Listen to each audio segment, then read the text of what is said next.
to me, saying you have a sexual peak is like saying you have a life peak, and that everything after that is downhill. And that's just not true.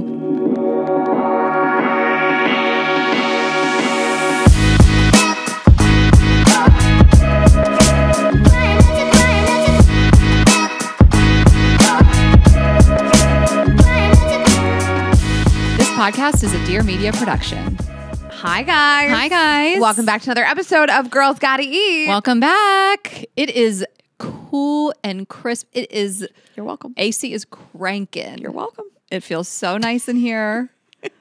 I am nips hard, full from a tuna sandwich. Okay, so here's the thing. There's no air conditioning in my house. The studio's in my house, and the landlord of the house gaslit me, and he's just like, nobody has air conditioning in Venice. Just open the windows. Do you want me to come over? Do you want me to come over there and explain to you how to open the windows? I was like, I got this. I got window opening. I'm good. And I was like, can I put air conditioning in? And he was like, at your own cost. You can do whatever you want. So I had somebody come over, an air conditioning company, and he like walked around. And the guy told me it would be like $10,000 per unit. Because you don't have a unit here. You don't have like the big thing. Right, I don't have anything. But if you buy a mini split, it comes with the indoor unit and the outdoor unit. You just have to get somebody to run the lines and install it. So for under $2,000, we got each one installed.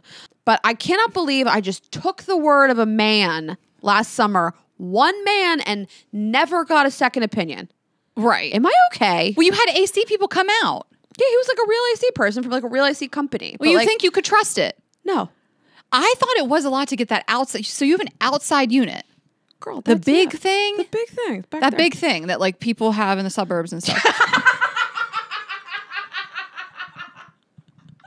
The unit outside, yes. And that guy was too hot also. He showed up here looking so sexy. AC guy? And I just got dickmatized. And I was like, whatever you say. Just taking photos of him walking around my house. He was hot. That's right. I remember that. Hot. One of our friends is currently fucking her mover.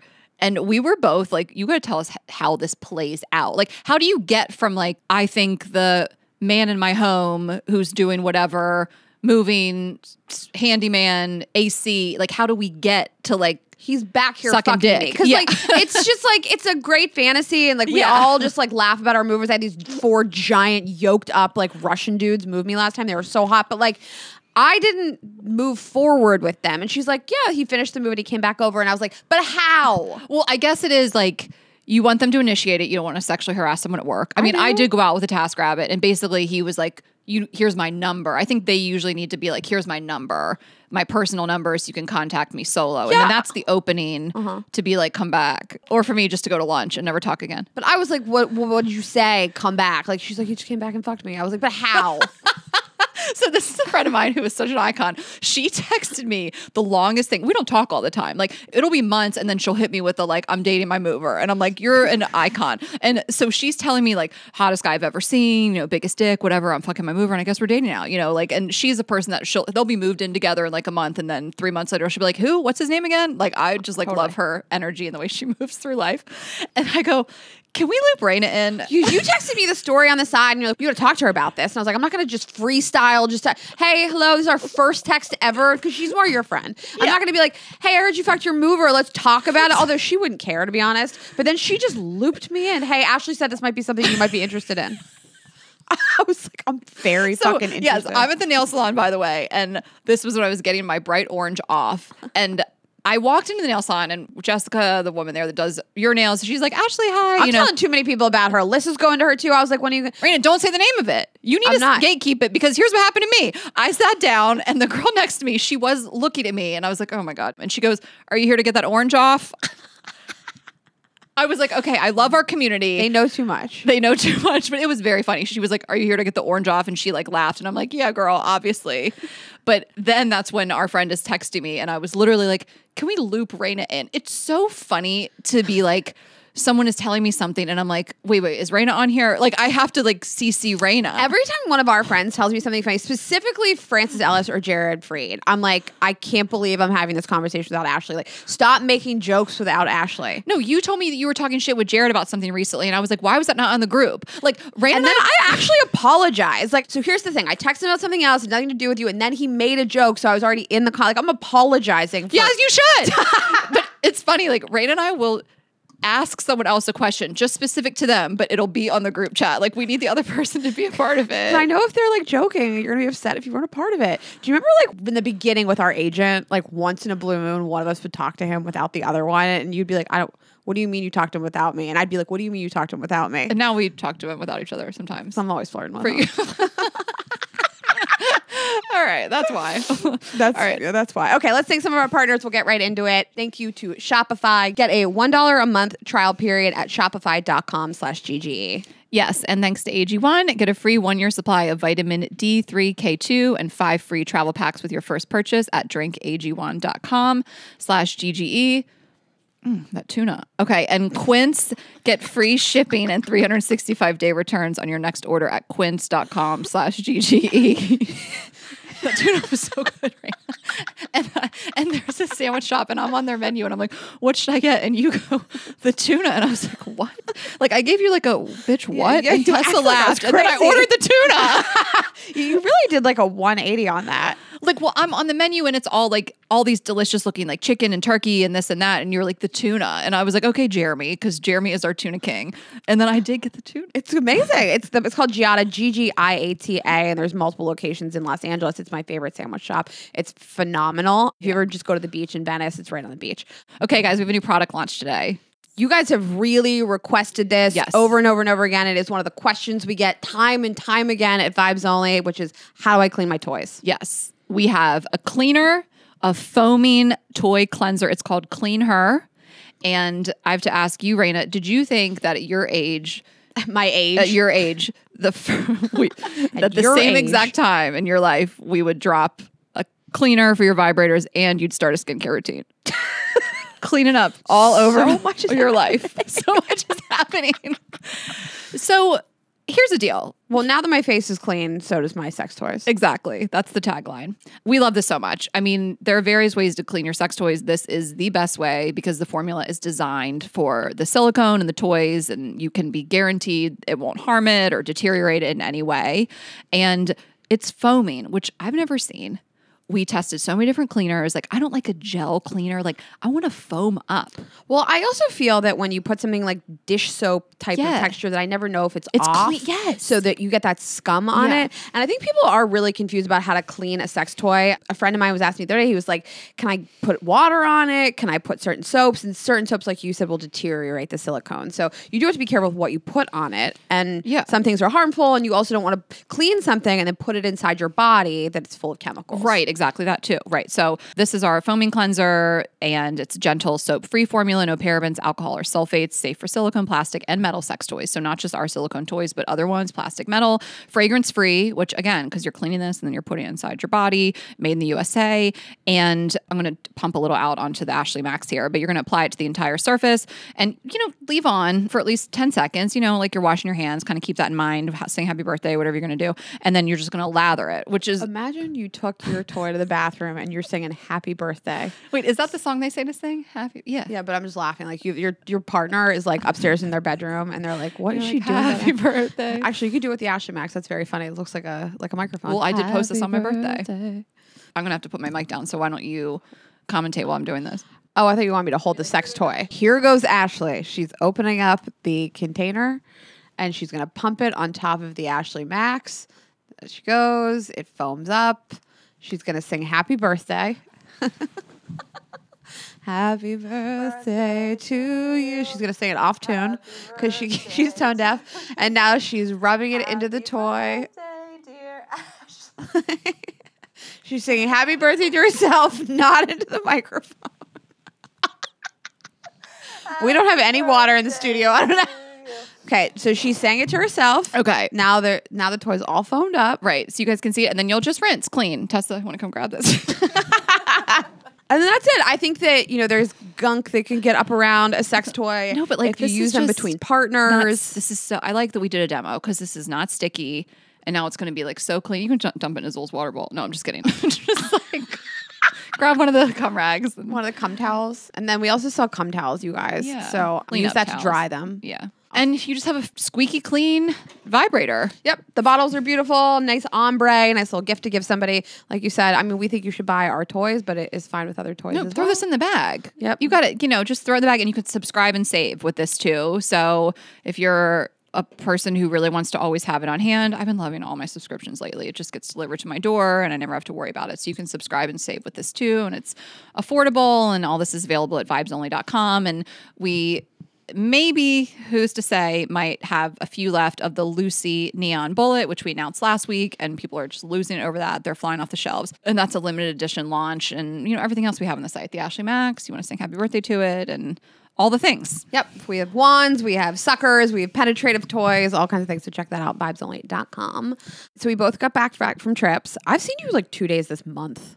Yeah, July was rough. Like, are we still in each other's lives? No, I feel like I live tweeted you every minute of the New York trip. Yes. I could not stop voice noting you. I was like, am I annoying them? Well, you were really in a good energy. Like, I feel like when I was on my other trip before, you were like here and you just seemed kind of like not down, but like, I was like low energy. Like a lot of people were out of town. And so we didn't like talk as much. Like this, we were in like constant communication. I had nothing to say. I was just like very low energy. I did have a lot more going on. So yeah, I went to Pittsburgh for my sister-in-law's baby shower. And then I went to New York for a whole week. Yeah. And you were away. And I was like, yeah, am I annoying her? But no, you guys were great. I love voice noting you and Sparkle Eyes when you guys were away. Yeah, it was great. I'm glad we were in like constant communication. I did go on this trip. I'll kind of keep it brief. We went away. I was saying this was like the longest we'd ever been together in consecutive days. We went away for 9 days together, went to Vancouver, and then went to Lake Louise and went to Banff. And it was a wonderful trip. Like I just really had the best time. I have all this on my Instagram. I made a highlight for it. I have like 2 reels. I have a reel of canoeing in Lake Louise, which was just a bucket list thing for me. And another reel of like my favorite things I did in Banff. And you can check that out. My Instagram is ashhess, ASHHESS. It was great. I mean, we went to Vancouver first and we didn't have the greatest weather, but bad weather means more sex. More sex. You nailed it. Exactly. And that day we had to have a call with you, which I'm just glad we weren't out bike riding because we had to have that call about all that tea. So I just got like so much gossip on this flight. And I was just like, I feel like I can't disseminate this unless we're like on a phone call. I was standing outside the Standard Hotel with my suitcase on the street, just being like, I can't even go into the hotel. I got to like get it out now of my body. And like, so we jumped on a call and Sparkle Eyes was there. He was laying in the bed next to me. We just like had a bunch of sex and you like unloaded all this stuff. And it wasn't like mean spirited. It was just like some tea that you had to tell me. Not mean, yeah, no. Yeah, not at all. And I got off the phone and we hung up and I go, what a rush. And I'm like, do you feel that? And he was like, I just fucked you. Right. I'm like so much more excited about that than the sex. He's like, you don't feel that? Do you feel that like vibration? He's like, isn't that the orgasm? I'm like, no, that was the call with Rayna. Men will never understand. I've been talking about this recently, like their inability to collect gossip. Like they just can't do it. If you want gossip from a man, you have to feed them the questions. To ask, yes. If they have closed the conversation with the person, you're not getting that gossip. Like you need to be in an earpiece being like, and then what happened? Yeah. And then tell me, like practice this sentence, and then what happened? Why? Tell me a little bit more about that. Men cannot get gossip. They're so bad at it. Like nothing makes me feel more angry than when somebody like Jeremy, one of my best friends, will say to me like some crazy tea and then we'll have no further information. No, do you remember? I don't want to give too much details. There was a breakup you and I were really inquiring about, and we had another guy friend who was really our only link to the situation. Source, yeah. And the only boots on the ground. The only boots on the ground we had. It took him months. I forgot about months. We were like, he was like, I got it. I'm going to drinks with him. We were like, on the edge of our seat. When? Next week. And then show us your questions in advance. I know. You should really run this by us. And then months. And then finally he goes, girls, I got the full story. And it wasn't as good as we were. That's not the full story? It wasn't the full story. It was not the full story. That would have been the appetizer to the story that I got. Yeah. It's just, I don't understand like how men are sent into battle and they don't come back with anything for you. Yes. The other day, I really had to like set somebody up. So one of my guy friends, I saw that something crazy happened. So I send him the Instagram story about it and I was like, you have to get this information. Yeah. You have to ask why. Yes. How long was this going on? What are your thoughts about it? And I'm like, and then live tweet me the conversation so I can feed you more questions. Right. Because I don't trust you. They need to be wearing wires. I'm done letting them go out into the world without a wire and an earpiece. This is crazy. I have something right now that I'm needing the information on from my boyfriend. And I hate to say I don't trust him. No, I don't trust him either. And the more men you add to the situation, the less information you're going to get. So if you send a man into battle to get information from a woman, she'll at least volunteer the details. Yeah. 2 men talking to each other. He's going to be like, what happened, bro? Didn't work out, bro. No. Okay. Never do that. Because then they just give up. They're like, let's just get beers. That's it. Yeah, let's just get beers and talk about sports. No. It can only be one-on-one. See the new... You have a group of 3. They're never going to open up. It Ever. has to be a one-on-one hang anyway. All they talk about is new flavors of Celsius, Gambling. pussy, sports, and then really high-level stuff like time travel and space. Yeah, Marvel. I only have like one friend whose boyfriend I trust to get gossip, and he's kind of gay. And so, yeah, I don't trust like heterosexual masculine men. Never. To get the information that I need. They'll never deliver. Yeah. Why are they so incapable? Okay, so let me Do you think they just don't care? Yeah. They'll rattle off every stat from some playoff game. They care. They'll do it when they care. About sports. About anything else. Yeah, like they know everything about the Marvel universe. Like they'll do it when they care. It's not an inability to retain information. Like men are doctors and stuff. Like men, like men are lawyers. Like they can pull it together and retain information. They don't care, which means you don't care about me.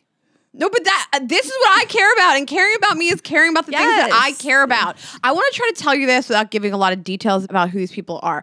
I was at a friend's house, this guy, and I was there for like 2 hours, and then he told me after being there for a very long time that 2 people that we grew up with, went to high school with, had an affair with each other, and that she had left her husband for him, and they had a baby together. And this is some of the craziest gossip I've ever heard. I've known both of them my whole life. Yeah. Like, I really hate this guy. He's a huge scumbag.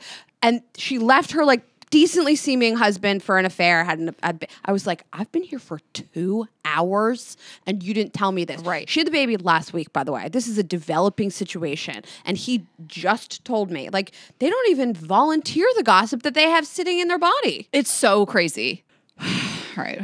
Like, simmer down. I got all worked up. I didn't want to get upset. I just want to finish talking about this trip. No, I have something to say. Okay, talk about your trip. The trip went great. I mean, I've had some thoughts about it because we were together every moment. I mean, I feel like I couldn't really, we had the one call with you, like I couldn't voice note you. There was a time when I was like, I got to get out of here and voice note Rayna. You know, like you were in the shower together. When you sent me that voice note, how'd you put it? So I said, you had sent me this 6-minute long voice note and it was just sitting there unresponded to. And I couldn't get a moment away because I was like, I want to match her energy. Like I want to give her at least 3 minutes back. Right. You know, there was just a lot to respond to. We were going back and forth. We had a day where we really need to catch up on a lot of stuff. So he and I had sex, whatever. And then we were like, let's get in the shower. And then I was like, I was itching. It was eating at me. And I was like, I'm going to hop out of the shower. I got to voice note Rayna. So the way you said it was like, I just decided I need to like, I need a moment of peace. I need a moment to myself. And he was like, I literally just fucked you. I think you said like you're just getting your cheeks clapped. I was like, oh, now you're trying to show off for Rayna with the jokes. But no, I mean, even on a girls' trip, like you were tired of your sleeping quarters at night. Like we never had a break from each other. I mean, we were just like, one time I went to like work out one day in the hotel gym and like that was really it, you know, and the one time I got out of the shower early to voice note you. And it just couldn't have been better. I mean, I'm not trying to like brag. I'm going to get to my point here, but like there was no conflict. There was no irritation. You know, it was 8 straight days together or 9. And I like missed him at the end of it. I didn't want to say goodbye to him. It wasn't like, oh God, now I need a break, you know? I think that's pretty rare. And I think that you get irritated about a lot of stuff all the time. You know, I'm going to travel with you a lot. You're not like, nothing bothers me. I'm just so chill. Like sometimes I take a flight without you and I'm like, no one's complaining to me about anything. How do I know that the seats on this airplane are old without actually telling me? No one's telling me the screens are too small on this plane.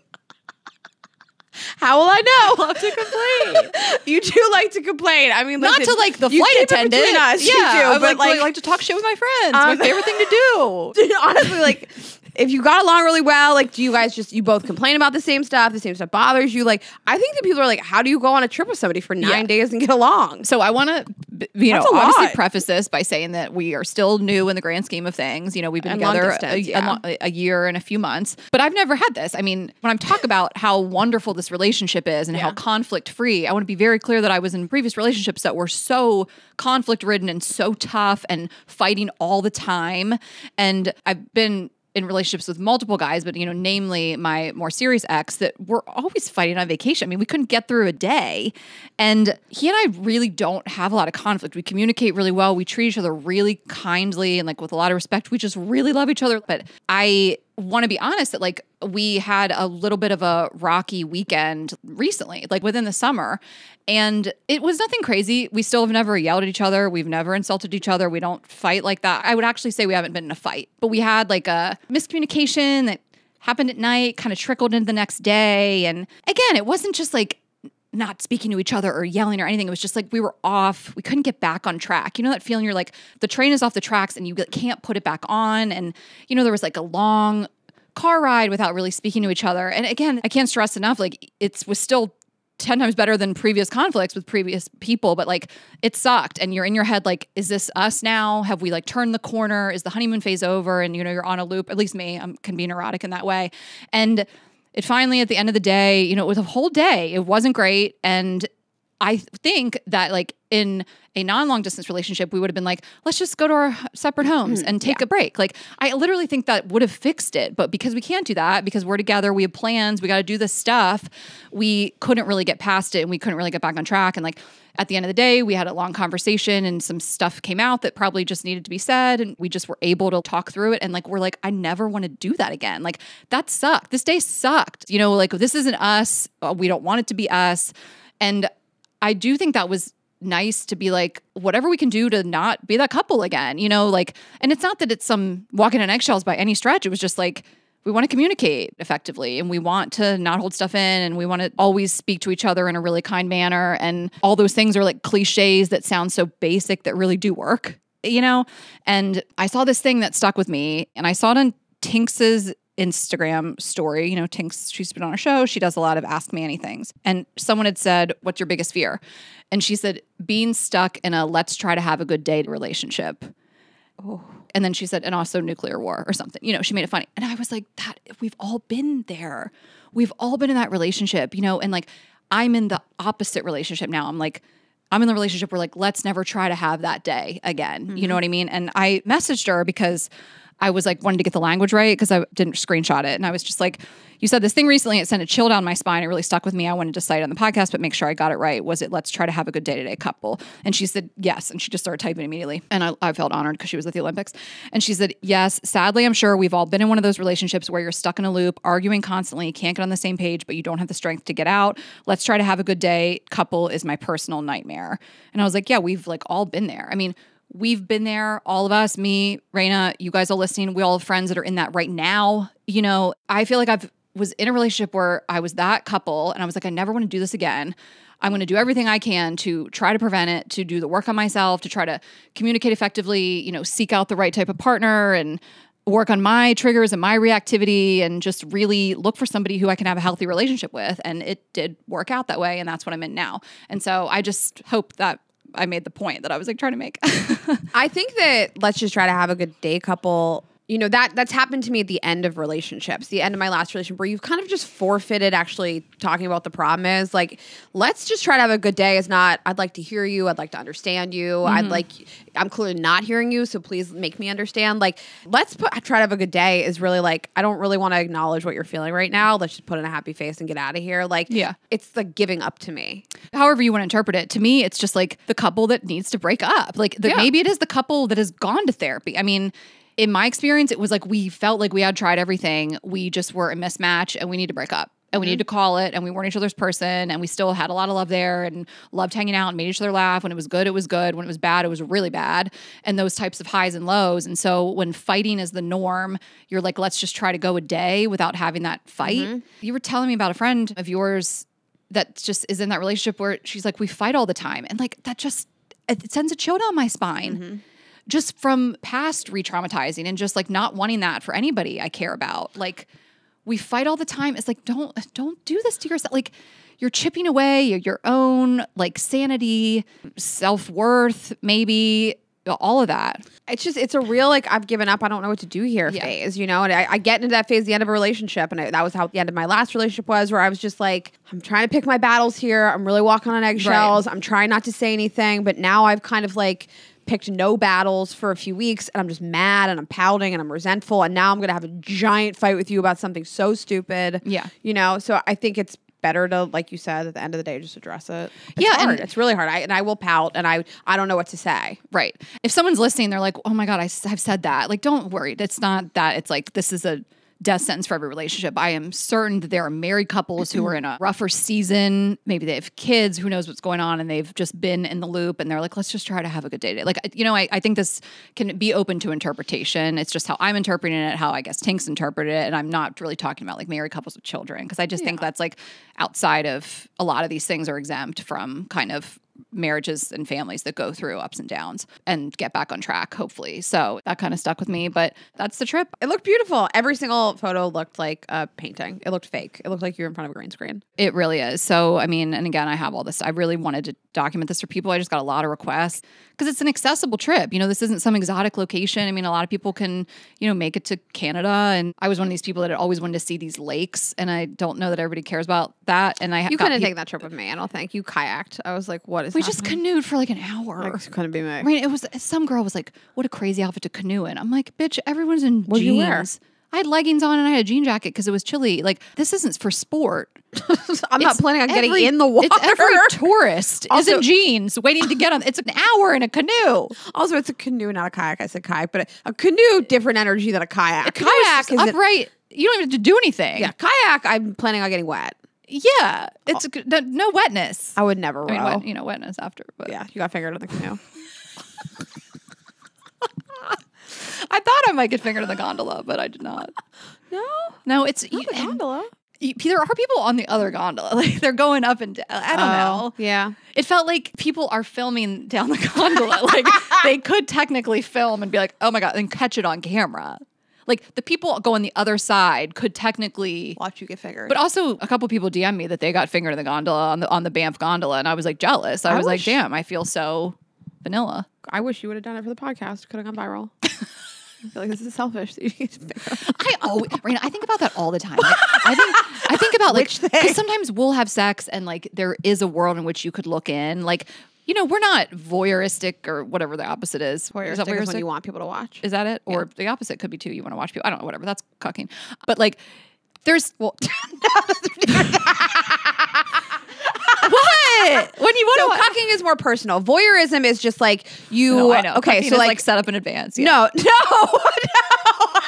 Set up in advance. What? Voyeurism is like you're in a hotel and you open all the blinds and you have sex with the blinds open because you want people to watch. Voyeuristic. Strangers. That's voyeurism. I thought voyeuristic could also mean you want to watch. Yeah, you want to watch. Wanting to watch is voyeurism. Exhibitionism is to be watched. There it is. Nailed so it. much smarter than us. That's so good. But cuckholding Right, is typically with somebody else's. It was a throwaway joke. Well, you own a sex toy company, Ashley, and I just want you to. Cuckolding is usually someone else is in the room making you feel cucked. Okay, yeah, Rayna, I know. Typically Stop a man it. Do with a not bigger explain dick. cucking to me. So Sparkle Eyes sat in the corner, and a guy with a bigger dick fucked you in front of him. There is no bigger dick. He would be getting cucked. He's got the biggest dick. He has a great dick. I love his dick. Okay, so I'm not like an exhibitionist. Let me restate. That's when you're on the stage. Yeah, You're so that's being what an I'm saying. So like, exhibitionist. we're not like open all the blinds, let people watch, but we're also not like super worried about it. And one day, if someone was like, Ashley Hasseltine, I just filmed you and your man having sex, give me $100,000, it'd be like, release that tape right now. Who cares? Release it. I'm not running for president. Right. No. Or you could. Who cares? This is only going to work in my benefit. Yeah, look how I good know she we looks look at good. 41. Getting those cheeks clapped. Drake's playing. Like, I know. Release it. That's how I would feel. I was talking about this the other day with my roommate.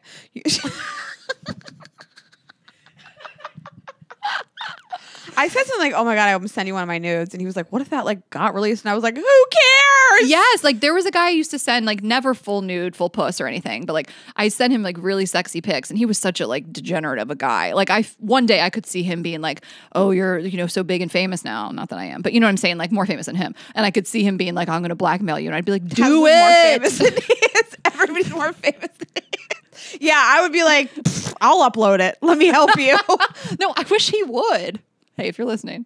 No, it's my old face though. So Just crop her face. that's out. the biggest part of it. I'm like, don't, it's my You're old like, face. You're like, oh, my old nose? Just get my tits in it, okay? Tits and vagina only. Okay, well, let's just take a quick break to talk about our partners on this episode. I am telling you guys about AG1. Okay, I have got to say that, Rayna, when's the last time I was sick? You don't even know. I've been super healthy, where I used to be more sick. You really took the cake for the sickness on the podcast for a long time. I know. And so I really just, for all the traveling, I have not been sick and I feel really, I have energy and my immune system feels strong. So that is one reason why I love AG1. It is a research-backed foundational nutrition supplement, part of your daily routine, and it can deliver those daily nutrients and gut health support. It's backed by multiple research studies, so you can trust what you're putting in your body. I've always really been into what I'm putting in my body, but even more so now, and I read the labels and, really like to verify that everything is up to the quality that I need. And we're super busy, so we can take it on the road with us too, drink it in the morning. I think it's great to drink in the morning, even before breakfast or working out or even before your coffee. And it really is just going to make you feel good. And a lot of people have said that they've even replaced their coffee with AG1. So 97% of people in a research study felt more energy after 30 days of drinking AG1. 91% of participants noticed they need less coffee after 60 days of drinking AG1. I'm not telling you to give up your coffee. I drink my coffee every day, but I drink both. Yeah, exactly. Do both. And to me, this really is more about my immune system and stuff like that. But if energy is what you're looking for, really the numbers don't lie. And again, the gut microbiome is so important. Immune and digestive support are essential to my daily health, to your daily health, hopefully. And gut support is a key factor in immune support. I don't know if you guys knew that 70% of your immune system lives in your gut. That's a crazy stat. I feel not enough people are talking about gut health. So it has you covered. In a research study, AG1 was shown to double the amount of healthy bacteria in your gut. So if there is one product I trust to support my whole body health, it's AG1, and that's why we have partnered with them for so long. It's easy and satisfying to start your journey with AG1. Try AG1 and get a free 1-year supply of vitamin D3, K2, and 5 free AG1 travel packs with your first purchase at drinkag1.com/GGE. That's drinkag1.com/GGE. Check it out. Yes, and a partner that I love talking about because Ashley and I literally use it every single day, and that is Shopify. We have used it since day one to sell our GGE merch. It runs our entire huge Vibes Only business with tons of different products. I love this platform. It is really user-friendly. We build our website on it. We do all of our tracking and reporting. We just love it. And it's easy, and our whole company uses it. Shopify is a global commerce platform that helps you sell at every stage of your business. So whether you're just launching at a very beginning or you're a multi-million-dollar business, they're really here to help you grow. They have tons of bells and whistles you can build in. No matter what you're selling, they can help. So the example they give is scented soap or outdoor outfits. The example I'm going to give is GG sweatshirts or vibrators. Yeah. Shopify helps you turn your browser into buyers. They have the internet's best converting checkout, up to 36% better compared to other leading commerce platforms. Shopify powers 10% of all e-commerce, including Vibes Only and Girls Gotta Eat.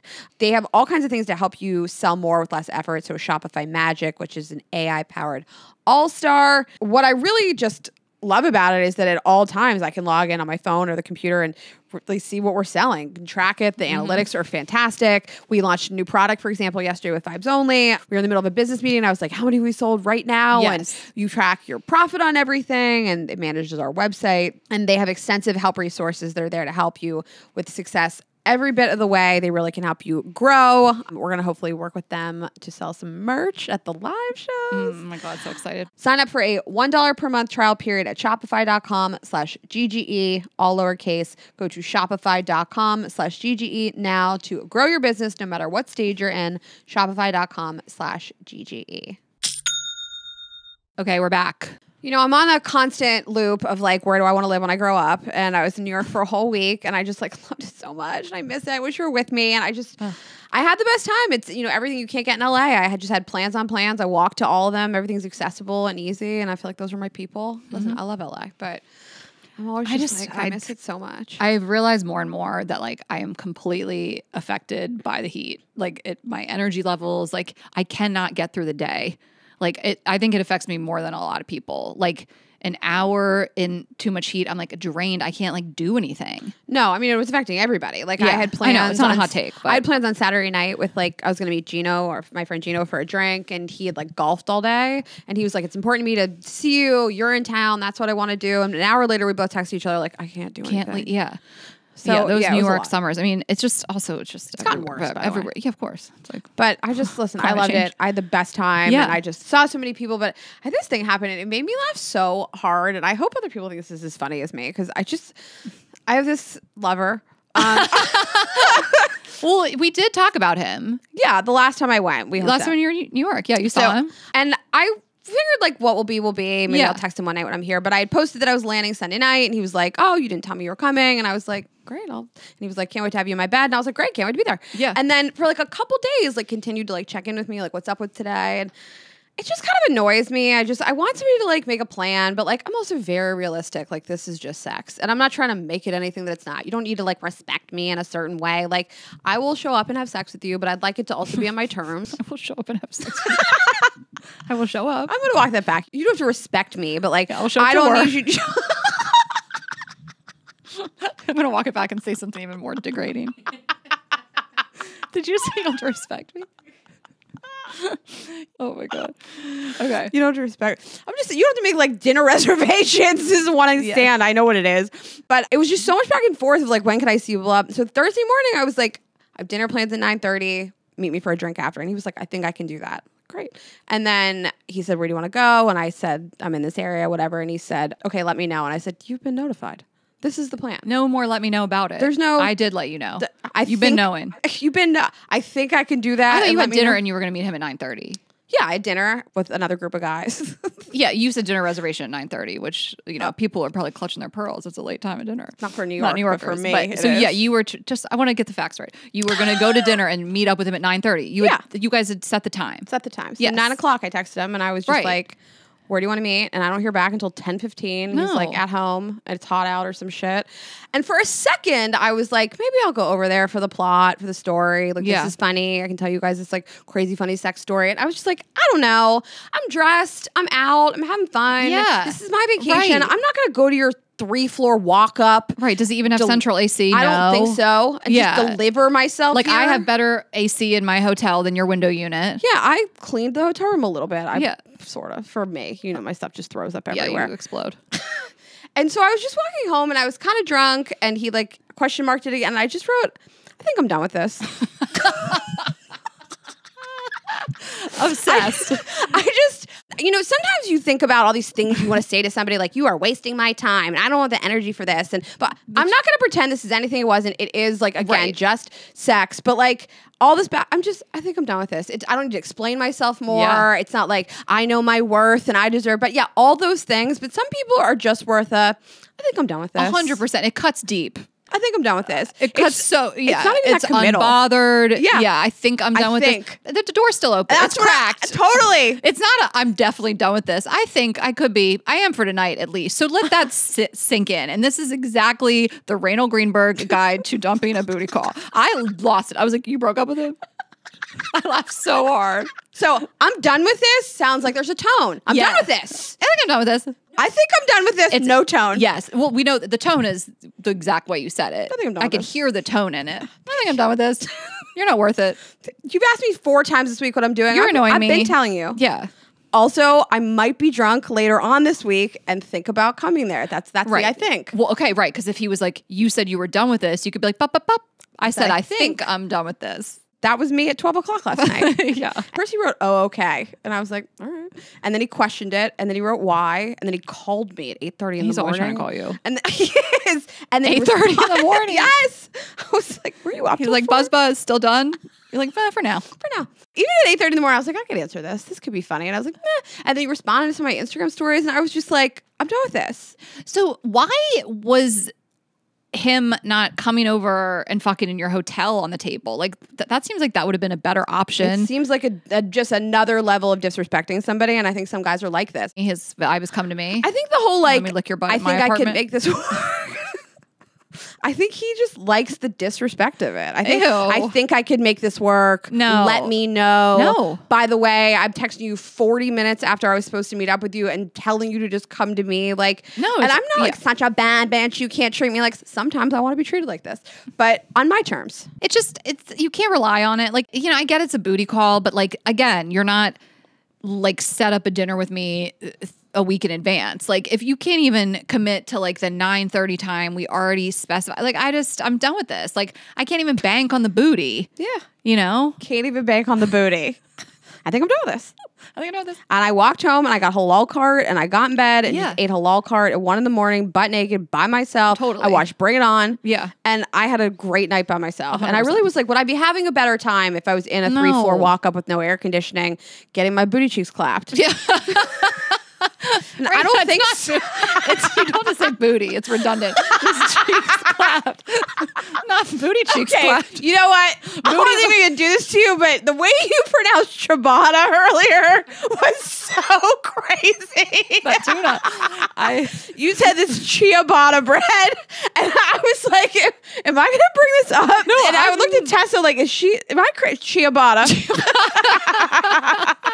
It's like one of the most famous types of breads. It's like sourdough, white, rye, wheat, ciabatta. I have it in my head and I can't shake it. Ciabatta. Ciabatta. Chia, like the seed? No, it's crazy. Like we know I can't say words. Just food words. No, there's more. But I was joking with you that I was like at dinner with a big group of people. This was my brother's birthday. And someone at the table said, I think they had a friend that says heirloom tomato. Are you the friend? I was not the friend. Was he you? No, but now I can't stop saying heirloom. Heirloom is so funny to me. Now I'm like, was it really Ashley? Was she? I promise it wasn't. I promise it wasn't. Heirloom is so funny just because like heir is like heir to the throne. Like it's a common word, I guess. Heirloom. Yeah, I had that ciabatta with the heirloom. Everybody makes fun of me every time I say echinacea. Yeah, but that's a hard ass word to say. I know, but what actually is it? Echinacea? Echinacea? Oh, I say echinacea. What the fuck is echinacea? What is it? Well, it's like immune support. Thing? Yeah, but that's I bought you some. Yeah, it's upstairs. You hate your gift. All right, guys. Well, let us know in the YouTube comments how you pronounce ciabatta. No, echinacea. Okay, I am just going to tell you about quince. I am so excited to talk about this because there are still so many hot days ahead for those of you on the East Coast. No, our summer's coming. Can't relate. It's going to be like October. September, October, yeah. So I'm just obsessed with quince. So I told you guys a couple weeks ago that I'm obsessed with the Ultraform active dress. I wore it on my vacation one day and it was just so cute with like sneakers and it got a little chilly. I put a jean jacket on. So the Ultraform active dress comes in a bunch of different colors. I'm obsessed with that, but I'm not going to bore you today with something I've already spoken about. But we just are so in love with quince. And Lillian Charles, who is a friend of ours, who's a stylist in Atlanta, she's been on the podcast before. I think she was on the podcast in 2020. I was seeing her recommending quince to clients. I mean, what a dream for a stylist because they're like the price is so affordable, but it's like super high quality. Yes, really like a one-stop shop. Yes, exactly that. So they have great sunglasses, great bags and accessories. Yes. So again, they have amazing stuff for summer. They have all this European linen. They have these beautiful dresses. I mean, like if you still have your like big summer trip planned, you can't go wrong with like getting like dresses and shorts and t-shirts. But if you're also transitioning to fall, so that can always be a challenge. But quince offers timeless and high quality items. We adore ensuring your wardrobe stays fresh and you don't blow your budget. So again, cashmere sweaters from $50, pants for every occasion, washable silk. I love the washable silk maxi dress, mini dress, skirt. I saw something one time that they were calling it this like it girl skirt. Like it really, really is. We're just obsessed with it. And they partner directly with top factories. So they cut out the cost of the middleman and pass them on to you. And they only use safe, ethical, and responsible manufacturing practices with their factories, premium fabrics and finishes.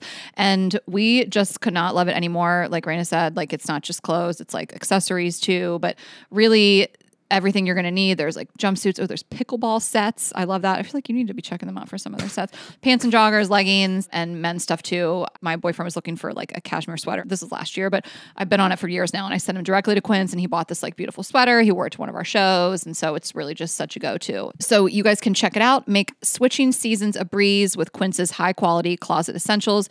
Go to quince.com/GGE for free shipping on your order and 365-day returns. That's QUINCE.com/GGE. quince.com/GGE to get free shipping and 365-day returns. Quince.com/GGE. Okay. Let's get into it. Okay, guys, we are really excited to introduce our guest to you today. She is a certified somatic sex educator, a sexological body worker, embodiment, and intimacy coach with over a decade of experience. She is a certified full-spectrum doula and the chief education officer at Foria. Her work has been featured in Rolling Stone, Cosmo, Well and Good, many, many others. Please welcome to the show, Kiana Reeves. Thank you for having me. Wow, I feel like I'm going to bow. Do your bow. Intro. She has great hair and great jeans. Yes, that we Thank can't you. get because they're vintage. I hate So when people sorry. say that. Okay, so sad. Kiana Reeves.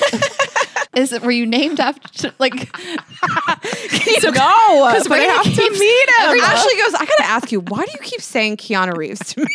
So she was going through a bunch of work stuff, and I was like, and I knew we were having you. I sent a clip to Rayna to book you in the first place. I saw you on found another podcast, and I'm like, Rayna, why do you keep saying Keanu Reeves? And she was like, what are you talking about? This is the woman you sent to me. And I was like, oh, right. And then Tessa thought we were having Keanu Reeves on. She really did. I have to meet him, I swear. So I was born the year he did his first movie. He was not famous yet. My parents thought they made up the name Kiana. They like smashed their names together. Cool. And we just have very similar names. And Yeah. my whole life, it's been like a thing. And then I saw an air freshener with him on it today. That was Keanu Reeves air freshener. And I was like, see? He's actually like supposed to be the he's best person. totally. Wait, what movie was it? Speed? I was thinking Speed. No, it was before. It was like Bill and Ted's, or the one before. It was like really, or it was 86. Got it. Okay. I made my boyfriend recently watch Speed.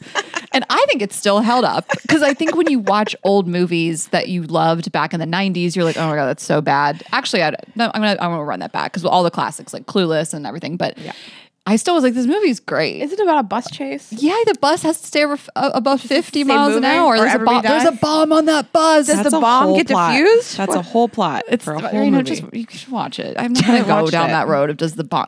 Yeah. He's morphed. Spoiler I don't alert, know. it does not go off. I feel like Keanu doesn't die. I hope that you get to meet him one day. I'm going to. Okay, let's manifest declare that it. together. But it's Kiana, anyways, just for everybody who's listening. A really Exactly. beautiful name, not Keanu. So tell us how you got into this type of work. Sex work. This is sex work. Sex work. Sexological body work. I literally had a parent at my school ask me once, what do you do? And I like froze up and I was like, sex work. And then realized like what was, because I couldn't explain it. You explain it in the intro honey, very well. she covers her kids' ears. Yeah. Our kids can't play at their house. Work. Cute. Which of course, there's nothing wrong with that. But You know, I was always interested, always as a kid, especially as a teen. Grew up in a Christian household, pastor's daughter, like had some disc. It was like that thing over there that's kind of shiny. And then it really came in strong after I had my first son because I was a single parent and I wanted to date. And I was like, what is this life as a mother? And the way the world relates to me so differently with a child. And like, how am I supposed to date with a kid who I take care of all the time? And I have breast milk and like, I'm dating you and my breasts leak milk as you are touching them. You know, it just was like this really big identity shift and, you know, started a company, yada, yada, trained with some of the best teachers in this space and really like has truly become my lifelong passion. And, you know, the way that I experience God and all of that is kind of through this lens. God, now I just want to talk about dating as like a single mom. That's all I want to talk about. That's not what we had you on here today, but I have never done that. I've been a single mom. Well, can we talk about the journey? Yeah. I mean, did you immediately get into like, were you going to seminars, reading people's books, somatic sex work? Like what happened? So I was really young when I had my first son. I was a waitress living on Kauai, had just trained as a doula. I love Kauai. Was wildly in love with this man who definitely I wasn't going to be with. Okay. I wanted to, but it definitely wasn't going to happen. And so when I had my oldest, I woke up to this reality of like, oh, fuck, I'm doing all of the things that a person has to do like in a family unit. And I have none of the support. I had my family's support and all of that, but it was really hard. I took a year and a half, didn't date anyone, fully focused on being a mom. I babysat. I was on food stamps and government aid. I like really was like trying to figure it out. And then when I did start dating, it was like, hey, can we come have a quick like lunch hang? I'll see if my mom can watch, my kid. And it was clunky. It was like really clunky. And so by the second round of the next person I dated, I was clear I wanted to be in a relationship with someone who was ready to like have kids and be with me. And I rushed it. I rushed in. We got pregnant 6 months in, learned this whole lesson again, had a really rocky relationship, great co-parenting relationship now. But I had 2 kids and then went into, like I got to own my life. I got to like be on purpose. I got to be in the like passionate excavation of my own heart before I'm in relationship. Otherwise, I'm just going to be looking for someone to like be the dad. How old were you with those 2 kids? You say you were really young with the first? 24, relatively 24. young. 24 Okay. and 28. But the same age when most people are, I mean, I was just slutting it up at those ages. I didn't have to 100%. think, I mean, I was just a body to have still sex are. with. Yeah. I didn't have kids.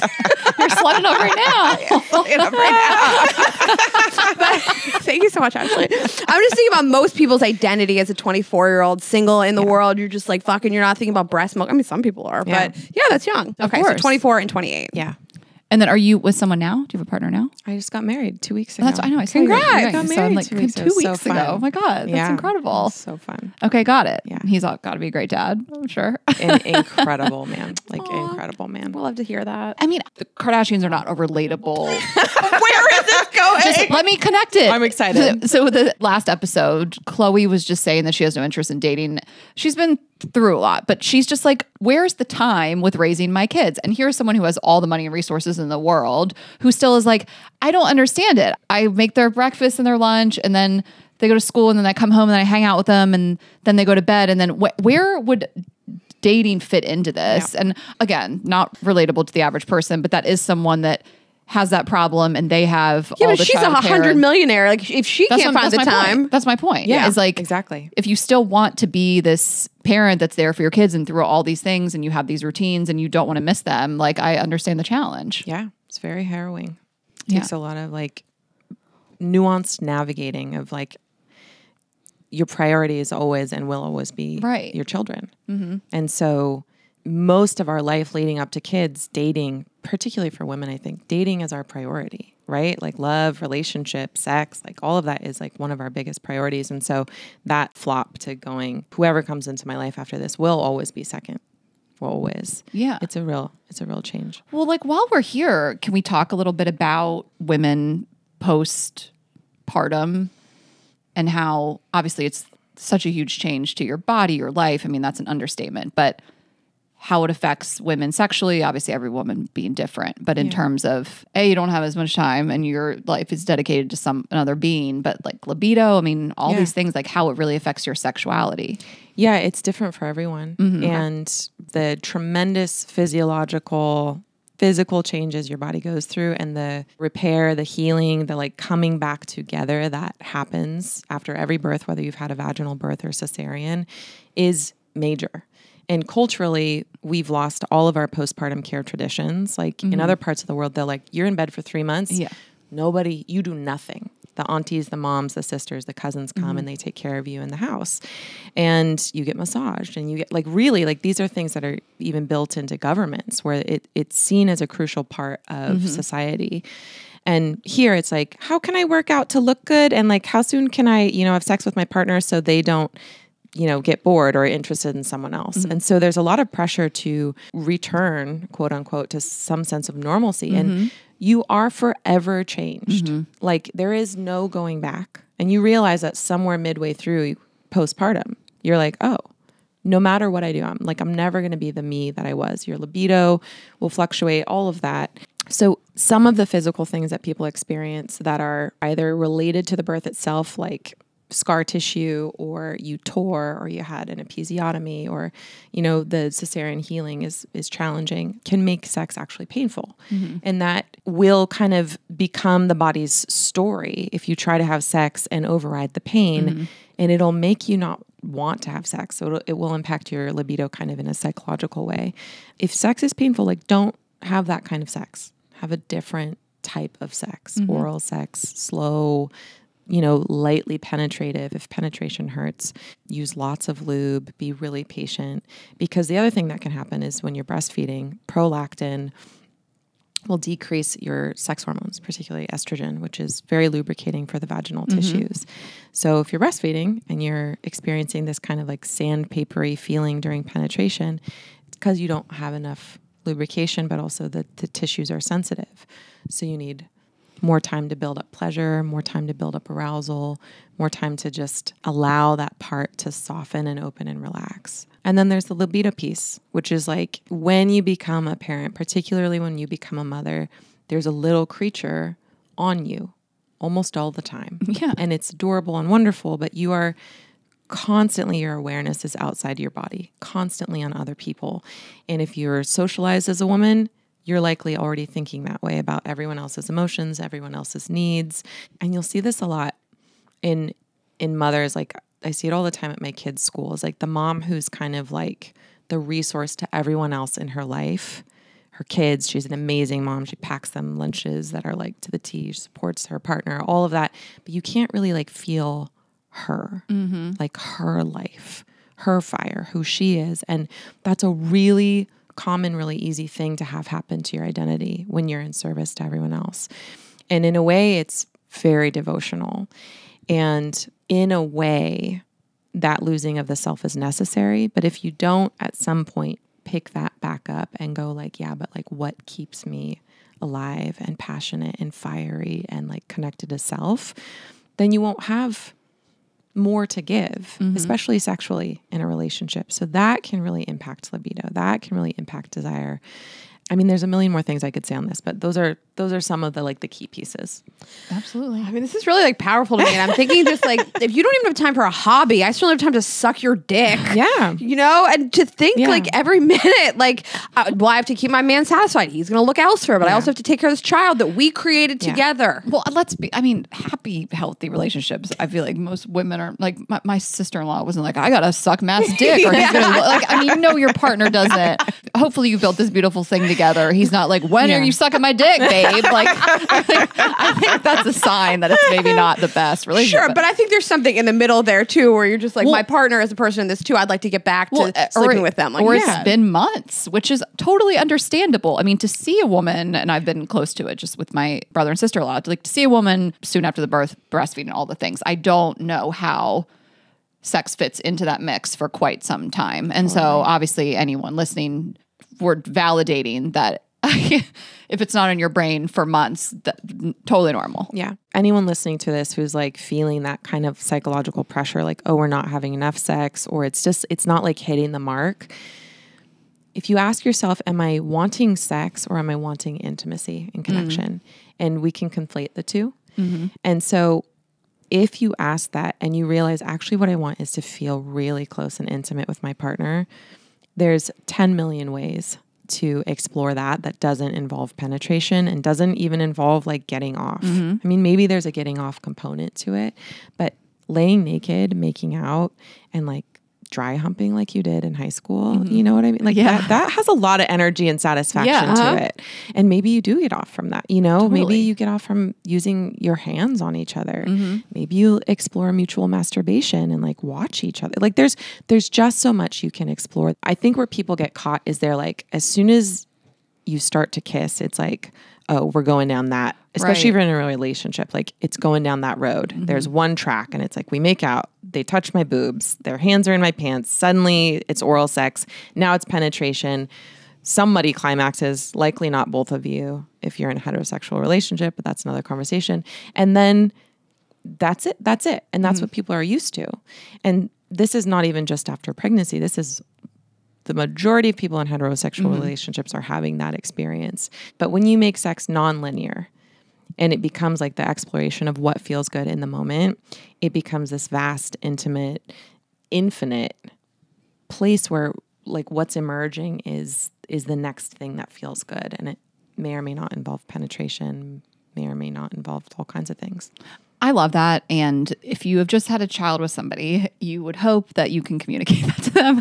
Like if you have your male partner, for example, that doesn't think like that, doesn't know otherwise, knows the roadmap, we start kissing this and that. But like, hopefully you're at a place to communicate this mindset to someone that you've just I would say most people aren't. Most people have no fucking clue how to say Right. that. Sure. Yeah. I look around my life at like the young mothers I know, and I think a lot of my friends are really lucky to be with people who just their husbands were amazed that they just made a baby and they've been really patient. But I understand the pressure to want to just get right back to it. Yeah. And one of the things that I was looking at on your Instagram was talking about low libido and feeling like, not that your partner doesn't have one, but feeling like I don't have a libido right now. And so I like the idea of it doesn't have to go to penetrative sex. It can just be like naked, making out, like Anal. Anal. Ashley's There you like, go. Ashley's like, you don't just Straight suck to his anal, dick, do babe. anal. No, the reason why I'm saying anal is because I have a friend. That's and how she gets her libido up. her and so much. her and her husband have 2 children. Yeah. And it's the sentiment of like relationships go in seasons. And she's like, we didn't have sex for months after I gave birth to these kids. And we're back to doing anal. Yeah, you know, there you like go. they're Exactly. just, they have our toys, they're doing all the things. Like she's a good example of what now they've been together 10 years and again, like two kids. And they're like, yeah, we've had months go by where my body wasn't ready. She had a tough pregnancy with the first one. And they never lost that, lust for each other. But it was just like, he knows, he gets it. He's a parent too. Yeah. Not the same type as a mom, but So anyway, I find it encouraging. Yeah, it's Stories like it's that resilience and that trust, right? Yeah. That libido is fluid, that connection Yes. is fluid, that it's going to fluctuate, naturally does. Mm-hmm. And if you trust that and you remain dedicated to that part of your relationship, then there's nothing to worry about. It's just there's a little more spaciousness. Maybe you have a self-pleasure practice more if, someone's libido is offline. Yeah. I mean, that's great advice. Do you have any other advice if somebody says like my partner and I really haven't had sex in like 3 months? I don't really know what to do outside of children, just in general. Yeah, in general. Like we just really aren't having sex or connecting like that. Yeah. So for the personal component of that, there's this piece, like, what do we even mean when we say libido? Because most people think it's this drive that arrives, right? You're like, this is my sex drive. It's either here or it's not. And when it's not here, we're just like, okay, it's not here. There's nothing I can do. Or, they try to override it. And libido is actually kind of an umbrella term for what's happening hormonally, what's happening emotionally, what's happening in the relationship, what's happening internally to you, what's happening in your work life and your stress. And there's so much context that comes with essentially the feeling of desire, which is what libido is describing. There's so much context that we're not paying attention to. And a few of those things are in our control, and a lot of those things are out of our control. Hormones are something that are not necessarily in your control, but they're in your control enough that you can go investigate them. You can work with a functional MD, someone who really knows how to thoroughly see like that biochemical component. And then there's the piece around relational, which is, I think, very under discussed. When you have anything that's built up and uncommunicated in relationship, built up resentments that go on for weeks, years, months, etc., closure starts to happen in the body. Like that natural openness you feel when you first are dating someone, you're excited about them. It's because your heart is open. It's because you're not seeing all of the bad things about them yet, and there's excitement. And that's what keeps the passion and the freshness and the curiosity about each other alive.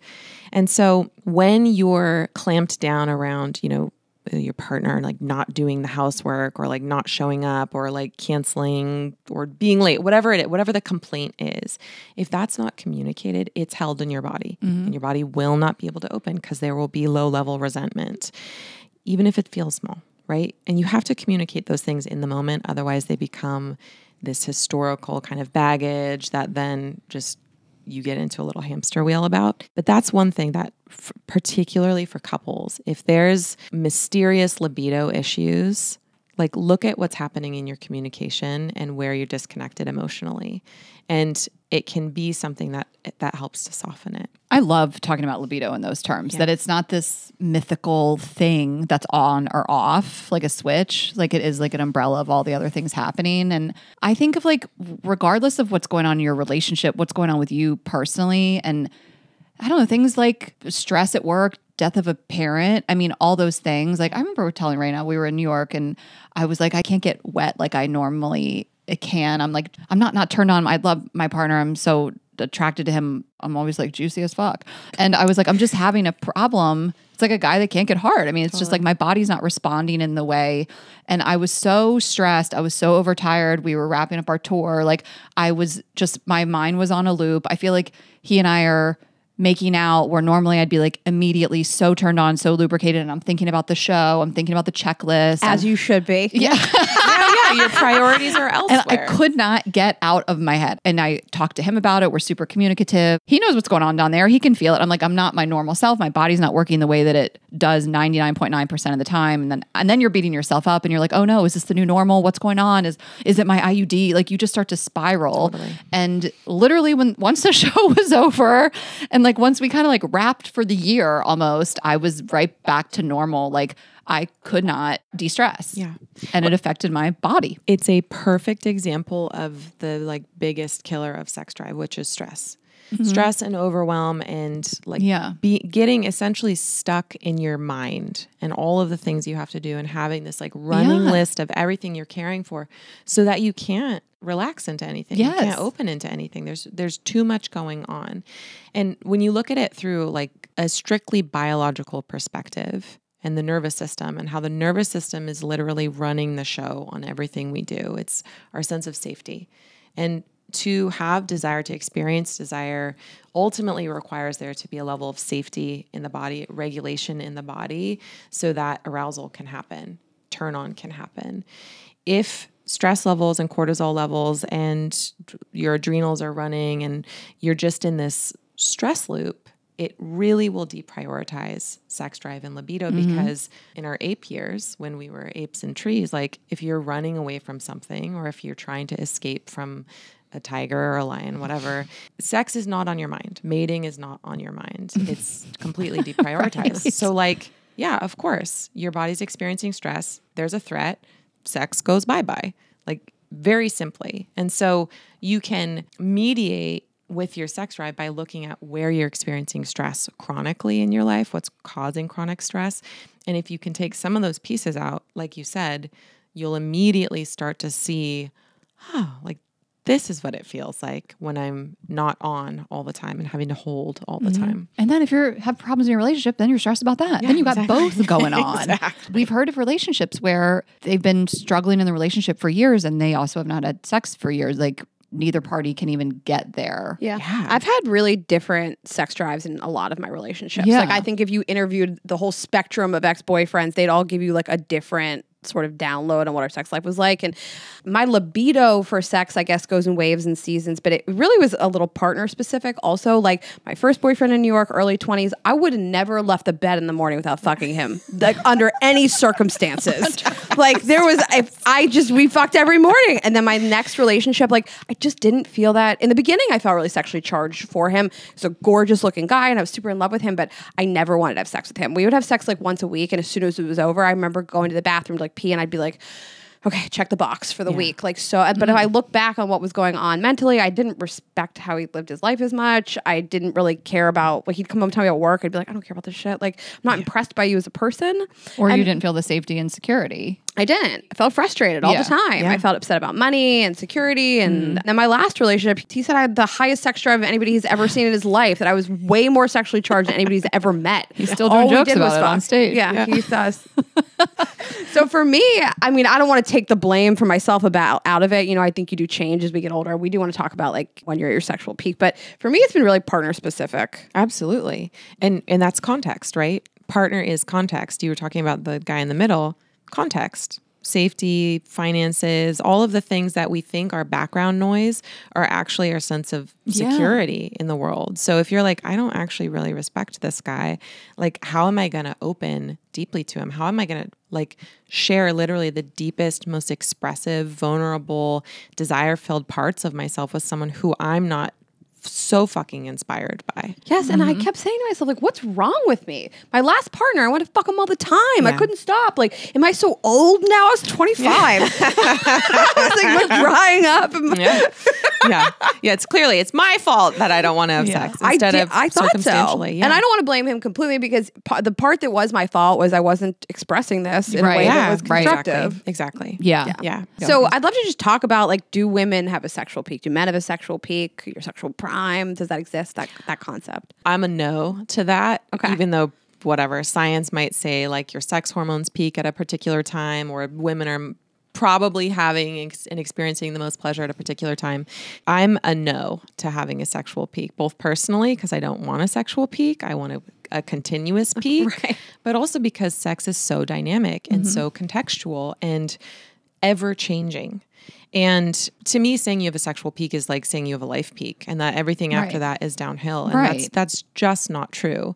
And the narrative around sexual peak is currently, it's kind of like right in your late 30s. Oh, your late 30s, early 40s. Women are having the best sex of their lives. That's their sexual peak. And it's this period right before you get into perimenopause and menopause, which is culturally when women become totally insignificant from a sexual perspective, from a are they desirable perspective. And of course, that's not 100% true, but really, like, we don't celebrate the older woman's body, the older woman, the mature feminine sexuality. Like, that's not something we see a lot of. We see very little of it.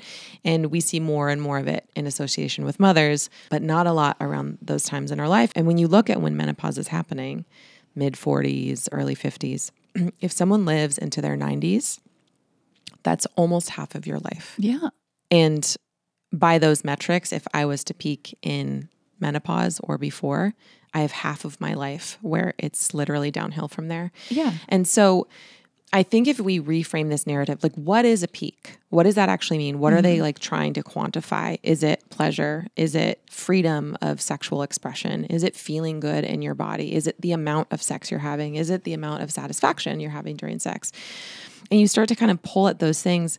Each of those has a thread you can pull at, right? The quantity of sex is definitely not as important as the quality.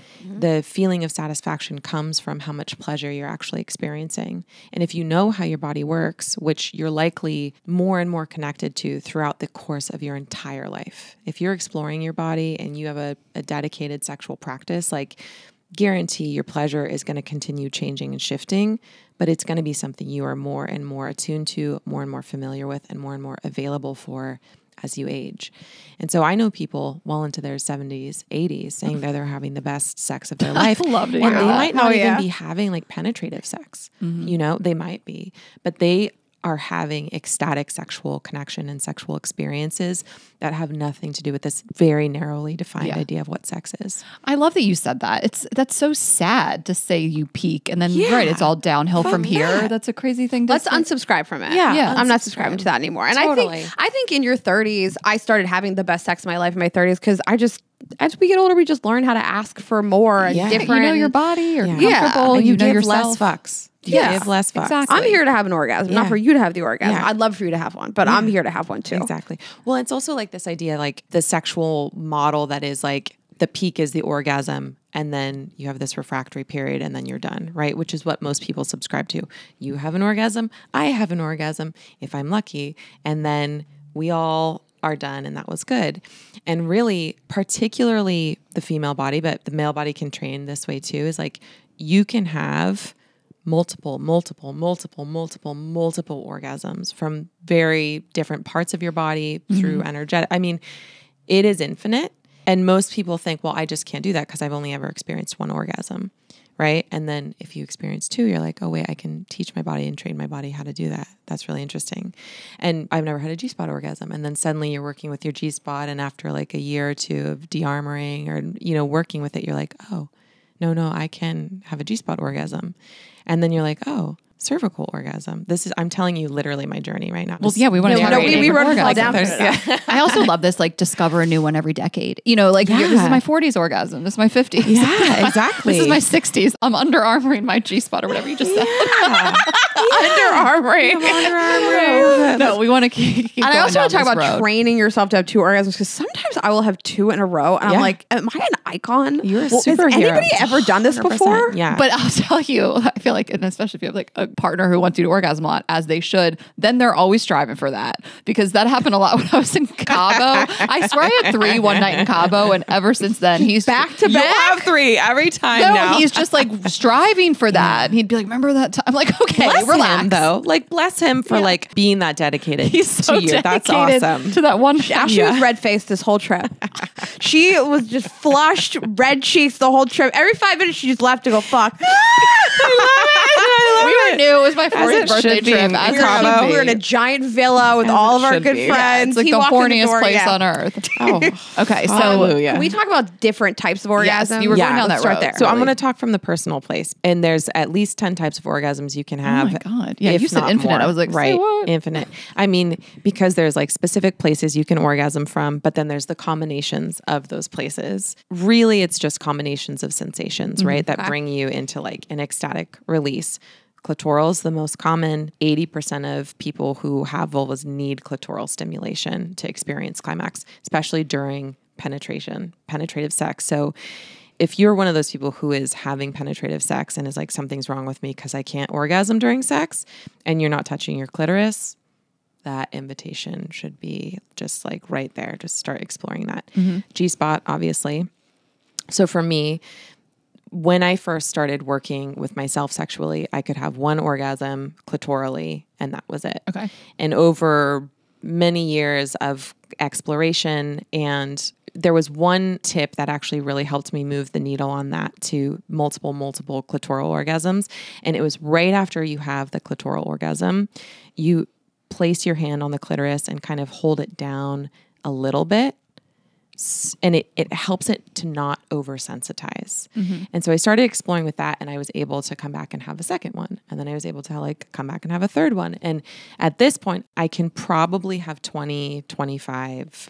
Like they just keep going, basically going and going and going. And so I was like, okay, if I can work through that part of my body, then I can probably work with any other part of my body. So G-spot orgasm by itself has never been really that available to me. I can have combination orgasm. So combination means you're stimulating two parts at once, clitoral and G-spot. You can work with your G-spot.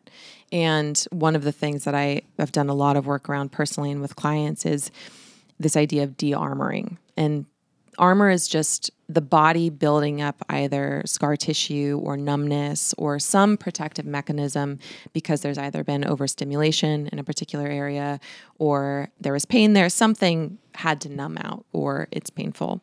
And so de-armoring is the process of being with a part of the body so specifically and with so much attunement and so much listening that the tissue starts to change. The tissue starts to come back online. The nerve endings start to come back online. And it is a process where you can really experience much more sensation and much more pleasure. And so G-spot and then A-spot is one that's right behind the G-spot along the urethral sponge. It's about an inch behind it on the upper vaginal wall. That is an orgasmic zone for many, many people. The cervix is one. But is the A spot like anal? No. No, it's up here on the vaginal wall, she said. Like it's I know. above the G-spot. Okay. Yeah, so if the G-spot's like an inch in, the A-spot's like roughly 2 inches in. It'll be different on anyone, but it's up and behind the pubic bone, and it's the part where when you touch it, it feels a little like soft and bouncy. And when Can we talk about how to get to these? Yes. Okay, so G-spot. Which you've always heard hook. Oh, the hook, right. Okay. So the G-spot, and everyone has a G-spot. The G-spot is simply dense neural wiring inside of an erectile tissue bed that wraps around your urethra. It's called the urethral sponge. The reason a lot of people don't experience intense G-spot pleasure is because they're going for penetration so fast. Okay. And if I backtrack, the vulva and vagina need as much blood in them as a person who has a penis needs to have an erection. That's a lot of blood. If you think about all of the blood moving, we need that same amount of blood. The way ours is distributed is under the clitoris, around the vestibular bulbs, which are the outer labia. So when your outer labia gets full and swollen and kind of puffy, that's a sign that you're approaching heightened arousal. That's really important. That's at that point is when you can start to think about penetration. Okay. So get really boned puffy, up. juicy. Yeah. If you go into penetration before that, the erectile tissue bed that is your G-spot it's not full yet. It's the last one to fill up out of all the erectile tissue beds. Oh, okay. And so it won't feel good. It won't feel as good as it can unless you're very, very very aroused. And that usually takes the female body 20 to 40 minutes. 25 is the average. Wait, that's so okay. interesting. So to have a G-spot orgasm, you would recommend external masturbation. Absolutely. and, Or like, just a lot of clitoral. foreplay. And you can stimulate the G-spot if it feels good, but you're likely not going to experience like intense G-spot Okay.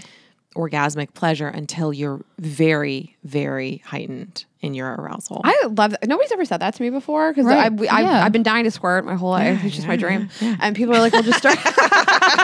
I've Wikipedia'd it. Yeah. And people always say, do that hook thing, but I've never really read anybody saying like focus on external stimulation. Yeah. first. Or just be top level aroused. yeah, like that's how I get there. super, But that's a long time. super heightened arousal. Yeah, so 25 minutes, right? Yeah. So if you were to go into a self-pleasure practice and you're like, okay, here's my timer, 25 minutes. I'm going to spend the next 25 minutes doing everything I possibly can to get myself as turned on as possible. I'm not just going to lay on my back and touch my clit. I'm going to move my body. I'm going to breathe. I'm going to like, if your G-spot feels good, then yes, touch your G-spot, go back and forth between the two, like really turn yourself on, touch your thighs, shake your ass, like make it a full body experience, and then have a clitoral orgasm. What? And then explore your G-spot. But put your hand on it like you just got to wax. well, that's if Okay. like you just like gotta when you wax. said if you're that, it going just for reminds me of multiple how they- clitoral orgasms. Okay. Okay. If No, you're I'm going totally for just multiple kidding. clitoral ones, but yeah, like you can put your hand. No, on it made me laugh because we were just talking about getting waxes, and it's like they do it and they touch it. Yeah. Like, that's They what you do hold with it your 'cause clit. it's I mean, this firm. is not a hot take, but I mean, for me, prolonging this experience, smoke weed is always really helpful Yeah, for yeah, me. yeah. It really turns me on. Watching, reading, or listening to porn. Yeah, erotica, great call. for sure. Touching myself at the same Erotica, time. absolutely. Reading erotica turns me on so much. Yeah. If you can like edge yourself and not touch yourself as long as possible, get Yeah. high and read Or listening to the porn. stories in our app. Yeah, Like, I said yeah, audio. just cue, but like cue a couple of them up of your favorite voices. Absolutely. We have an app with erotic audio. Yeah. Vibes only, you guys. But like I could see in like someone hearing this, like, how do I do this for 20 fucking minutes? That's It's how I like, do it, yeah. There's different ways, but I think that's a great way. Yeah, what's your pathway in? And women respond really well to audio erotica. As you know, I'm sure it's like the best pathway in for us. So yeah, so that's the clitoris. The G-spot's about 1 inch in, maybe a little bit more than that, but you can feel it if you're laying on your back. Place That's your finger how you go in and you would hook. Yeah, if you placed your finger in, it's the ridgy, spongy tissue that it's a different quality. Like it feels kind of spongy and has ridges. That's right around your And you G-spot. just kind of touch it. Well, this is Stimulate the it? exploration of the G-spot is what feels good for you is not what feels good for me. And there's always that internet thing where they're like, yeah, hook it and like, rub it really hard and then she'll squirt. And then all of the guys that have seen that video is like go in hard on the G-spot and they're like, like trying to like That did make it happen to a friend of mine. What? Which well, thing? she hooked up with this celebrity. I'm not going to say his name, but she was like, I don't know what happened. He went in there and all of a sudden I was like squirting everywhere. Yeah. Like he knew the thing. He knew the button. Well, and that can work for some people. For some people, that'll be far too intense. Okay. If you don't hook, you can kind of use your hands in a circular motion, like put upward pressure on it and circular pressure around it or sweep side to side. I've found that the more subtle the sensation, the more it allows your G-spot to like slowly wake up. A lot of us have had lots of drunk sex, lots of early 20s sex, lots of poorly lubricated sex, and the G-spot's very easy to create scar tissue on. Little bits of sandpapery scar tissue, and scar tissue constricts blood flow, and blood flow is arousal. So when you bring very gentle movement, that subtle touch back to the G-spot, it kind of allows that scar tissue to break up and resolve, and so much more sensation will come back online. Okay. And so even if you're just holding the G-spot with one finger and pressing up against it, you'll feel this little pulsing of blood there. Okay. And you can bring like pleasurable clitoral stimulation. And it's like the exploration of all different types of touch that really activate it. Okay. And then G-spot, so behind G-spot is the A-spot, and probably another inch to an inch and a half in. And that one I've found likes a little bit more pressure, a little bit more stimulation. There's the cervix, there's the K-spot. I mean, there's so many of these little zones inside our vagina and all over our body that sky's the limit. Right. You guys are so lucky. I can't get in there. I have really long fingernails. Yeah. I'm looking at both of your fingernails like, you guys are so lucky. I've never felt that before. This isn't, I mean, I wouldn't go in with a nail. Yeah. a nail that- I mean, that's what I keep thinking I keep about. my fingernails so. short for Yeah. purpose. Yeah. You were really doing all the self-exploration. I mean, I could do it slowly, but it would have You could do it slowly, especially if you went in slowly. Or with a toy. I just like the idea. I know. I'm thinking of our toys. I mean, I do think Lucy. the Rayna. Yeah, it has the hook. Any curved thing. Yeah, but the absolutely. Rayna, like, absolutely. it's meant to bend in. You can go in there and kind of play around. The Alice like it's a kitchen tool. yeah, the Lucy, great call. Oh, I love it. It's just, we'll give you some toys to take home. Because it's got a finger thing. Yeah, that would be crazy. I'm going to do that later. Homework. The Lucy text you for guys the later. G-spot. Homework. You have to rename it. G-spot hitter. Can we talk about masculine and feminine energy? Yeah. Because I think probably there's a lot of like boss babes that are like, I have bring a lot of masculine energy. I want to learn how to be my feminine energy a little bit more. But Yeah. can we just talk about those concepts? Yeah. Yeah. So firstly, these terms are highly politicized and highly weaponized. And so I give it with that kind of warning to it that they're not gender specific and they're the easiest terms that we can use to associate with certain qualities that people will understand. Mm-hmm. So when you're talking about masculine and feminine, you're talking about energies that they exist in everything in the universe. And it is consciousness and love. Those are the energies. Feminine is love. It's all energy. It's all life. It's everything you can experience. It's every emotion that you can experience. It's creative life energy. The masculine is consciousness. It's the witness. It's the structure that holds the experience of life itself. And so the idea of sexual polarity is that these two poles that exist in everyone has feminine, everyone has masculine. Mm-hmm. The two poles, if you learn how to turn the volume up on certain qualities, it brings out very magnetic sexual experiences because one person's being the anchor, the stillness, the depth of consciousness, and the other person is in full expression, full pleasure, like full ecstasy, full life. And one draws out the other more like magnets do. They pull to each other. I like the way that you described it. And this isn't just like boy and girl, but I think it's like kind of what Rayna was alluding to is you're in your quote unquote masculine all day. You're running businesses, you're telling people what to do, and then you're having trouble releasing that in the bedroom. Yeah. You want to be in your, I guess we've heard other experts call it like in your flow state. You want to be in your feminine, your love state, all of that, and you have trouble getting there. Right. So it's like structure and flow. Masculine is highly associated with structure because it is the container that holds life energies. For example, mothers with young children are often very much in their masculine because they have to lead, they have to be directive, they have to provide structure for their children.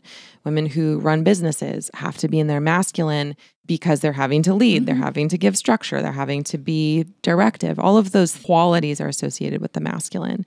And so if you can have a practice that's both structured, you can recognize when you're in structure, when you're in that kind of penetrative, directive, focused depth, and then a practice where you can open and be just in flow and in expression and in sensation.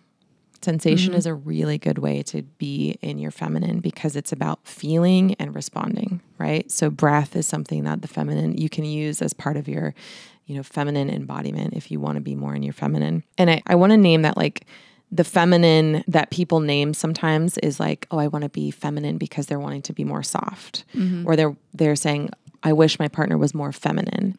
That helps nobody because it's not specific enough. You really have to name the qualities that you're aching to feel in yourself or in your partner. I love that you're saying this and that we're assigning certain qualities to men and calling it masculine. And it's like, well, when I do these things that are typically quote unquote masculine, I have to learn how to get back to being feminine so that those people will be attracted to me. And I guess I am a little bothered by that concept. Yeah. So I understand it. Totally. So taking the masculine and feminine out of it, what are we actually craving to feel? Am I craving to feel more surrendered? Am I able to be led by my partner? Am I able to relax and trust that they want to take me on a journey and I know that they're going to touch my body in a way that feels good and I trust myself enough to be responsive enough to say when it doesn't feel good or when I don't like it. One of the core feminine qualities is responsiveness and being able to share clearly the truth of your heart in any moment.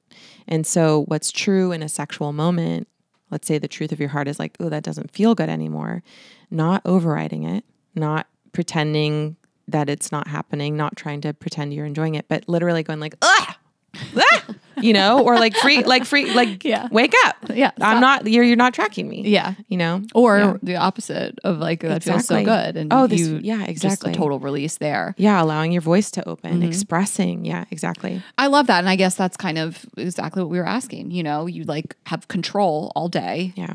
Whatever you're doing when you're in your masculine, if that's the person that we're talking about and you want to go into the bedroom and you want to trust and let them lead and relinquish control. Yeah. That's how I think of it. But I'll say the masculine isn't about control, and I want to be nuanced with it because control can show up anywhere. Control can show up in the feminine and can show up in the masculine. Okay. One of the like gifts of the masculine is being so deep and so tethered to consciousness. This sounds very woo, but you'll be able to feel it hopefully as I describe it. Is being able to be so deep in your breath, so attuned to the moment that you're able to track and witness everything that's happening. And so if you're a masculine partner or you wanting to bring out more of your masculine in a sexual moment, your breath is really deep and your structure is really strong and you're watching your partner like a hunter. And nothing that they do gets away from you. So if her breath stops or if she stops, you know, moving in a particular way, you notice. Right. You're not getting lost in your own experience. She can be the feminine. Exactly. The feminine can be. Yeah. Can get lost. And you're the one. I love the way. And then you can describe swap, this. right? And then you can, you can gift each other with that. Like you're in this surrendered experience of sensation and pleasure so fully, and I got you. And I'm not going to let any bit of your experience get away from my awareness. Well, it almost makes me feel like if we want to give an example of maybe when, if we're talking about a heterosexual relationship, that the woman is in her masculine and the man is in the feminine is kind of like oral sex to me. Yeah, I feel like that's absolutely. when you are like in control, like we're going to tread lightly with that word, but like you are the one that's really paying attention. You're grounded and you're letting him completely release. Absolutely. Yeah. Especially like gifting, and men don't experience enough pleasure. Like they really don't. And gifting your partner a blowjob where you're like, I want to just bathe you in the gift of being totally lost in this experience. Like I want to just bathe you in it. So lay down, you oil his body, you like really, really find the part of you that is devotional to his pleasure. And you notice every little bit you are attuned to him. Like that's one of the best gifts on the planet that you can I think they're doing good on, they're doing fine on the orgasms, but I think what you mean is like, they don't get enough like, well, it's the worship, full circle pleasure. Yeah. But really like the quality of worship, the quality. Right? Exactly. Yeah. Yeah. Like they're having a lot of they're having more orgasms than women statistically, but not that type of pleasure. Totally. It turns me on so much. I've been saying this for years. I love giving a blowjob. Yes. I love it. I love the way somebody's body moves. I love hearing the sounds they make. Absolutely. I love feeling them like buck against you. And I'm like, I did that. Yeah. Yeah. Look at me go. Just like a man. Kidding. I'm I'm like, look how successful I am. I have another question that we wanted to ask you, like in this realm of like, how do you get into that moment and stay in that moment? It's hard to just like surrender and stay present because I have a running list of shit I got to do at all times. So it's hard for, I love sex, but it's hard for a lot of people, I think, to just get in the moment, especially if you're children and like be in the moment. Right. Yeah. So pleasure happens in the moment. And pleasure happens when you feel safe. So safety is like a baseline for any experience. And it's not like all the T's have to be crossed and all the I's have to be dotted. It's not precious, right? But there has to be a baseline sense of safety in your nervous system to even be able to be and experience pleasure. Pleasure is simply positive sensation registering in your body. Being able to stay there can be really hard. And the best tool for it is breath, because breath immediately takes you out of your mind. It immediately takes you out of thought. And if you can imagine, you can close your eyes and imagine like, okay, you're in a sexual moment and it's feeling really good. It's feeling really good. And then all of a sudden you start thinking, I'm taking too long. This is taking too long. I'm almost to the point of orgasm and I lost it. Where did your awareness go? Right. Outside. It went from your pussy to your head. And so breath, you can literally breathe your awareness back down into your sensation. And if all you're focusing on is sensation and breathing, then you're right there in it and you can stay. But it is a practice. This sounds like a great practice to do solo to then bring into the bedroom. Absolutely. Yeah. Okay. I think I we love this covered it. episode and I Yeah, love your content. yes. You are so calming. And you did this video. I think people should all find your Instagram. We'll plug it. But That's so sweet. there was one video about ways to connect with your sensuality, and you're very calming. And the third tip was like, stop wearing panties. And I was like, she just hit me out of nowhere with that one. She's trying to turn me on. Yeah. She's like, do you feel my sensuality? I love it. But the first two tips, I was like, this is so beautiful and moving. And, you were talking about rotating your hips like, more. okay, yeah. And Being then your you were like, hips, stop yeah. wearing panties. Yeah, just throw your panties out. And you save money. This is important. This is important. Not wearing underwear? Yes. Okay. I'm really on I this wearing- kick. I'm really on Oh, this I'm not kick wearing right underwear. now. Oh, I like haven't worn underwear in years, but I also, and don't get me started on people who wear underwear with their like workout pants. I get too fired up. They're not Guilty. made for that. I Don't get, Lululemon will tell you they're made to wear. Okay. You know what? I will get too mad. Do it. When I see a woman with a panty line under a Lululemon aligned legging, I'm like, why? The only reason is because I don't want to wash them twice. Yeah. You know? That means You they're wanna wear them on. 2 days in a row. Yeah. Oh, well, if I'm working out, I got to wash them. Well, that's true. Why work out in the But morning? I hear you. You Yeah. don't want to be all, okay. That's the only reason. Okay, but really, like, diving into the underwear thing, because I keep thinking about it and I'm like, I haven't done the research. Who invented underwear? Why are they here? Why were they invented? And obviously, there's some barrier to the outside world. Yeah. Capture your discharge, basically. Like, those are the two reasons that I'm like, okay, that seems reasonable. It's a gaping hole in the Fine. center of the body. Fine. Also, though, it's not really like the amount of discharge is relative to your cycle. And there's something that when you walk around with a dress on and you are not wearing underwear and you Whoa. feel A long dress? a long dress maxi. or maybe a knee length. I don't know. midi. You wear a lot of short dresses anyway. Let's see. We're A midi or a maxi. Okay. But when you're walking around and you can feel your body moving, holy shit. Yes. I love this. Different level of awareness of your pussy all day long. You It's just get fingered at any time. you can get fingered anytime and you can No, I love this. sit on the bus, get fingered by a in stranger. the Uber. But this is a great starting point. Maxi dress, no underwear. You're right. That's Yes. so sexy to feel, like a nice quality. If it's like cotton or just a breathable, nice material, like flowing against your body. Yeah. Because some people have, and this comes straight from sexological bodywork school, some people have a total lack of awareness of their genitals. It's called something like the genital black hole or something, but they literally can't sense them, can't feel them, don't think about them. Common. Even just throughout the day, like maybe they do sexually, but for the rest of the time, it's like, belly button up is where my awareness lives. You take your underwear off, you walk around in a dress, and there's no way you're not feeling your genitals. There is no way you're not. love that. So that's another piece of homework. Tell us how it works out. But then if you're new to this world, if You're you a start to have novice? your self-cleaning oven, yeah, you're going to be like, what? I got to run to the bathroom. yeah, it can happen. But you know what? That's the life. It's fine. That's the life. living That's it. all right, That's so what I've been all of your homework today is take your panties off, go on a hot girl walk. Yeah. Yeah. Yeah. Even if it's 5 minutes. Yeah.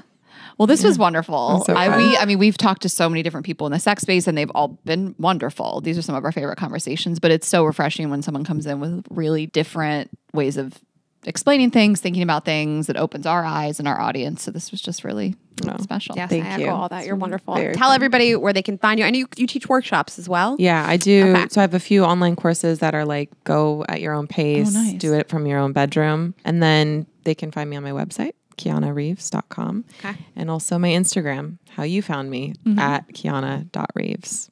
Kiana.Reeves. Okay, great. And you guys know where to find us. girlsgottaeat.com for tour tickets and merch, of course. Girls Gotta Eat podcast on Instagram and TikTok. I'm Ash Hess. Rayna is Rayna.Greenberg. Vibesonly.com. Get those toys, the lube, the blow gel, all the things. And subscribe on YouTube. Share this episode with a friend. Take your panties off. And we will see you on Thursday. Enjoy your 2 days off, guys. Bye. Bye.